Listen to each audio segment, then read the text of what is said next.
American beer gets an unfair reputation in this country.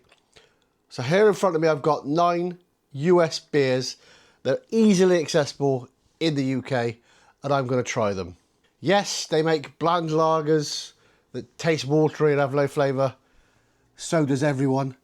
But what people do forget is that the US started the craft beer revolution in the 80s and 90s with brewers like Sierra Nevada and Founders. I think people forget about that. So today I'm going to taste them, I'm going to rank them at the end, and I'm going to tell you, would I serve them at my pub, the Old Cross Tavern, or would I not? And if I've got any history with any of these beers in the past. So let's get started. I'm going to do them in this order. I've got a couple of glasses. I'm going to pour them, show the colour. And what I'm going to do for the minute, I'm just going to move them out of the way so we can focus on the beer we're drinking. So first up is from the Rocky Mountains. It used to be called Coors Light. They dropped the light a couple of years ago. It's still got the Blue Mountain on. This has been in my fridge for a good couple of days. So this is nice and cold. So this is made by Molson Coors. In this country, it's 3.4%. In the USA, it's 5%. So let's get it in a glass and I'll tell you a little story about me and Coors Light. Many years ago, so over 15 years ago, I worked for Wetherspoons. So if you're not from the UK, Wetherspoons are a big pub chain, 700 units that sell beer fairly cheap. Stack it high, sell it cheap. I worked for Wetherspoons when Coors was trying to break the UK about 15, 16, 17 years ago, maybe further away. And the incentive was, for 14 weeks, you had to sell Coors. And every week, if you sold as a pub 1 pint more than last week, every member of staff who'd worked that week, everyone got 7 free pints. So obviously, as a staff member, all you did was push Coors, and every week for 14 weeks, every member of staff got 7 free pints of Coors. So Wetherspoons kind of put them on the map in this country. They were here before. As you expect, it's got a nice light colour to it. There's not a great deal to it. Most of these I've done videos on before, so if I skirt past them, I will put a link in the description to go watch the full video. I've done Bud before, I've done Corona. Actually, I haven't done Corona, I've done Corona Zero. I've done Pabst, which I've recently tried, which for the first time. Sierra Nevada I know very well, and Brooklyn is a lovely beer, and Founders is the new one on me. So I'm just going to give it a quick taste. Like I said, what you expect. It's not meant to be Augustina Edelstoff or Pilsner Urquell. It's meant to be light, cold, and easy to drink. It's what it does. I like Coors, it's okay.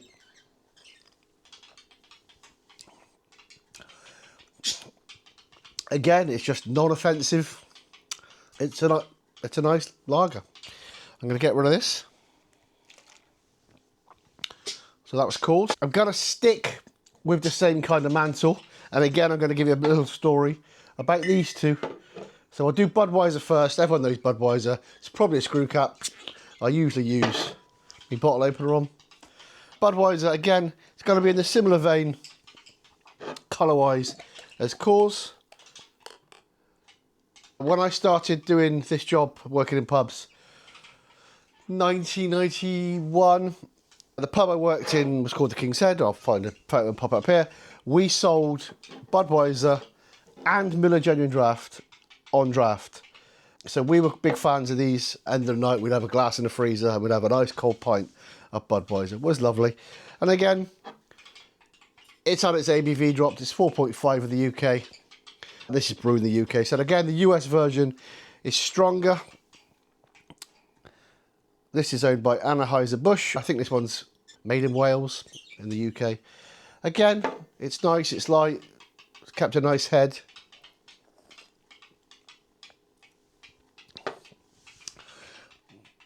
Not offensive. It's got a bit more bite to it than the Coors does. Where's Coors? The Coors is very, very lean on the flavour side. Bud's okay. I like a Bud. I think one of these, if it's nice and warm in the summer, you can't beat a nice quick Bud. Don't see it much on draft, other than in Wetherspoons again, who also have Bud Light. Bud Light, I haven't done, based on the fact that Bud Light is basically Coors to me in this country. It's cold, it lacks colour, doesn't have any flavour. To put it in perspective, I had a pint of Coors. No, I didn't. I had a pint of Bud Light for £2.99 the other day in central London. But that's Bud. Again, we'll leave that there. So there's the ones we've done. I've got Modelo Genuine Draft because I didn't know it still existed in this country. Like I said, we had this in the first pub I ever worked in a long time ago, 30 plus years ago. And I haven't probably seen it in the last 10 years. And I literally found this in off license. I haven't checked the date. It could have been out of date 5-10 years ago. So I know very, very little about Miller Genuine Draft. It's been a long, long time since I've had one of these. Again, I couldn't even tell you where this is made. The writing is far too small. I don't even know who owns it. Made in the UK, can you tell that? Because ingredients: water, barley, malt, glucose syrup. What is it with glucose syrup in this country? This is owned by Coors. Molson Coors. So let's get it in a glass. Again, I don't really remember what this even tastes like. It's been a long, long, many years since I've had one. Got something to it. It's got more than the Coors has and a little bit more than the Bud. But I couldn't tell you what it was. Next up, where I'm going to go. Let's go Corona. So Corona's Corona. I don't know in the US if you drink this with a lime. In the UK, we do. Suddenly become quite big on draft in the UK. Pints of this with a lime in the top. Again, to me, it's just a really, really refreshing drink. Again, it's brewed on the license in this country, so it's not Mexican. It's 4.5%. I have done a video on the zero version, which is very good. And again, I didn't do it with a lime. I won't do the Modelo with a lime either. So this is owned by AB InBev, same people that own these. For obvious reasons, during lockdown, the sales on this fell. The name really, really didn't help, but it's still fairly decent in this country. Again, 30 years ago, we didn't really get Corona. We had Sol. Don't really see Sol much anymore. And again, I'm not even going to get this out of in a glass because you can see what colour it is. It's 4.5.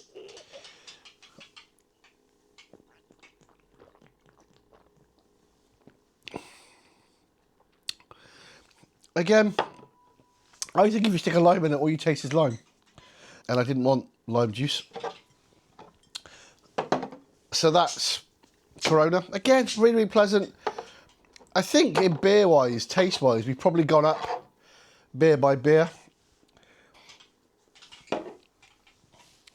This is Modelo Extra. This one is 4.5, the same as the Corona. So this one has taken over in 2023 as a top-selling beer in the US of A's. Overtook Bud Light. If you don't know about the Bud Light situation, I suggest go Google it. Bud Light, like many of these lagers, are very much aimed at the working class man. They went all a bit sideways with the advertising. Kind of went against their core customer. And off the back of that, I've lost the #1 spot. I didn't do Bud Light, but Modelo's taken over for the last 3 years. Again, I don't know why I'm getting a glass. I'm going to do the same. So I'm not going to pop a lime in it. Just to mention that these two are both Mexican. They're not for the US. You can get Modelo Negro, which is the darker version, which is again is a fantastic beer. I'm just going to give this one a quick swig. Again, this is owned by AB InBev globally, but they don't own the brand in the US. There's lots of that going on in the world. It's very strange.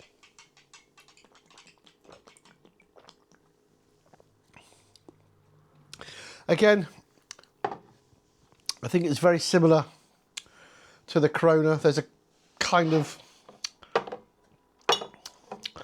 bite to it. So next up, Pabst Blue Ribbon. And I suppose the question is, would I stock any of these in my pub? I suppose that's the point of this, isn't it? I've told you that I've sold Coors before when I worked for Wetherspoons. Bud and Miller Genuine Draft I have. Corona I've sold in bottles. God, tens of thousands of Coronas. I used to work in a pub that did buy one get one free 5 days a week. So Corona went very well. Modelo, I'm not sure if I have, to be honest. And Pabst, I certainly haven't. I only had my first Pabst Blue Ribbon probably about 3 months ago. Again, I'll link the description underneath in the description of the video I did of it, so you can see me tasting it for the first time. I knew very little other than what I've seen on US TV. It calls it 1 pint. It might be a US pint, but it's not an English pint. An English pint is 20 fluid ounces. The original Pabst Blue Ribbon beer, I believe it won a Blue Ribbon at, say, Festival. This was originally from Milwaukee. I think on my other video, someone points out that it hasn't been in Milwaukee for quite a long time. So this is the US version, imported to the UK, made in the USA. So this is the US version. It's 4.7. Is that the strength for the US? Let me know in the comments below. Again, I tried this before, and I like lager. I'm not a snob. I like lots of things. I think lager has a place. I think it gets mistreated in this country because there's so many shit ones. But this is Pabst. This is available through, it said the supplier then, James Clay, who I use for my German and Belgian beers, and some cask. But yeah, we can get this on draft. And I have looked at getting it. It's a decent price, and it's the imported version. At the minute, we've got 2 German lagers and an English lager from a small brewery, which is very, very good, low ABV. But yeah, I think Pabst could be a good shout. Again, colour-wise, it's very, very similar to the Miller Genuine Draft. There'll be no bubbles because of the glass. So that's another common misconception, is if your lager's not got bubbles, it's flat. The bubbles in lager comes from the widgets in the bottom of the glasses. And if you ever go to Germany and have lager, it's never fizzy. So chin chin on this one.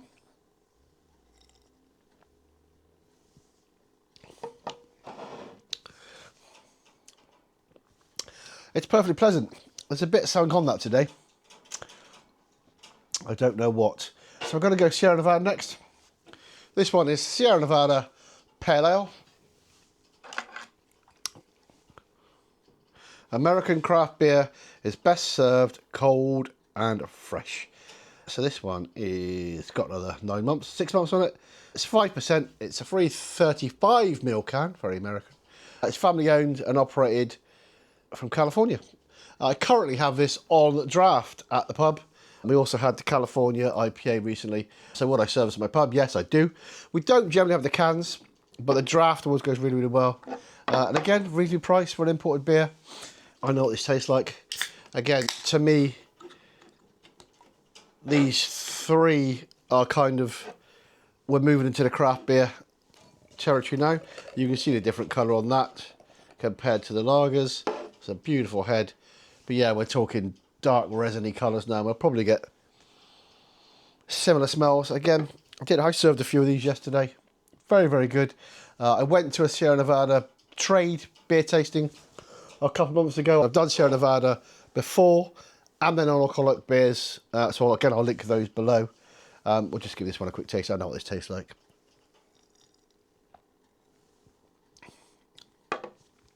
Just fantastic. It's just if you like, not so much craft beer, but beer that's got a bit of a bite, a bit of resin to it. This is absolutely fantastic. I feel almost terrible pouring it away, so I'll get rid of the lager. So that's been Sierra Nevada. Will I stock at my pub? I already do. Are these beers ranking themselves? Maybe. Let's get the Brooklyn Lager open. So this is Brooklyn Lager. Again, this has been popular in this country for quite a few years. They do quite a few other beers. They do a yellow label one, which is an actual gold lager. This is 5.2. The writing is far too small to see if this is even brewed. Brewed and bottled in the EU. So no, this is sadly come to brewed under license. It says amber lager. If memory serves me, it's got a real malty bite to it and a bit darker. We'll leave the Sierra Nevada there so you can see the colour. So let's give this glass a quick empty and then we'll see. There we go. So this was the confusion with this years ago, was when it came to the UK. People get excited when they see new stuff in the UK and they see lager, they go for it. They get home and they have a drink out of the bottle and they pour it and go, that's not lager. To people's opinions in this country, lager should be that colour.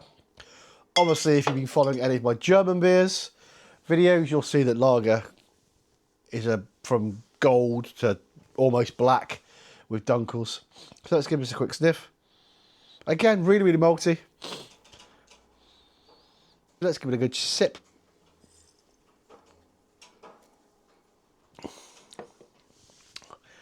Yeah, it's got that malt at the back, but it's not heavy malt. It's really, really light. Really, really pleasant. I sadly didn't pay attention to what I paid for these beers. Let's dump that. And then we'll move on to the last. I just want to point out, there are omissions, obviously. I left out Bud Light, which I've mentioned. I left out Blue Moon. Again, I've already done a Blue Moon video. I'll pop that in the thing. I left out Blue Moon because I don't like it. I don't like wheat beers. I certainly don't like Blue Moon. It's got that orangey, weird coriander thing about it. And I am not a fan of coriander, cilantro, whatever you want to call it. I am not a fan. But this is Founders. Again, most of you in the US would be recognised with this. In the UK, this isn't available in an off-licence or a liquor store. You have to go online. I bought this online. I think I bought it from Beers of Europe, which isn't just Beers of Europe. They're very, very good. So I'm going to get this in a glass. I know nothing about this. If I've had it, I don't remember. It's 4.7.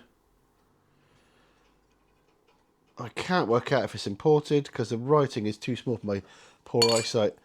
And there we go. We're more back in a kind of Sierra Nevada colours. Again, it's a bit lighter than Sierra Nevada, but not much. It's still got that kind of rusty golden haze. A bit like I point out quite often when I do lager videos, especially Spanish ones, that if you have a pint in Spain, it generally comes out that colour.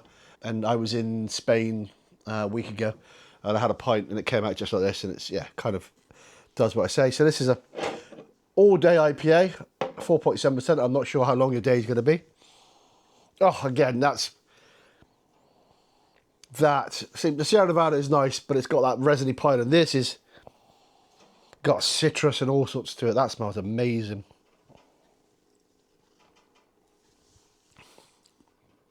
Yep, that is a pretty fantastic beer.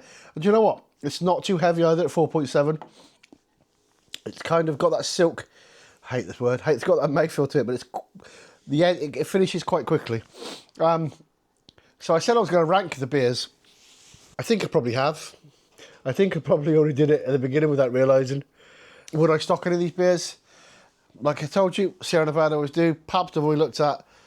I've no interest in any of these in my current pub. It just doesn't fit what we do. We try to have independent. I'm afraid those 4, in my opinion, don't make it. Sold these 3 before. Pabst, I'm really interested in Pabst because I bought a couple of cans. This one hasn't hit me. I enjoyed the last one. Maybe it's where are we? We're beginning of June. It's a bit wet and cold. Shock in the UK at the minute. A couple of weeks ago it was 35 degrees. I know that would have been all these 6 would have been perfect then.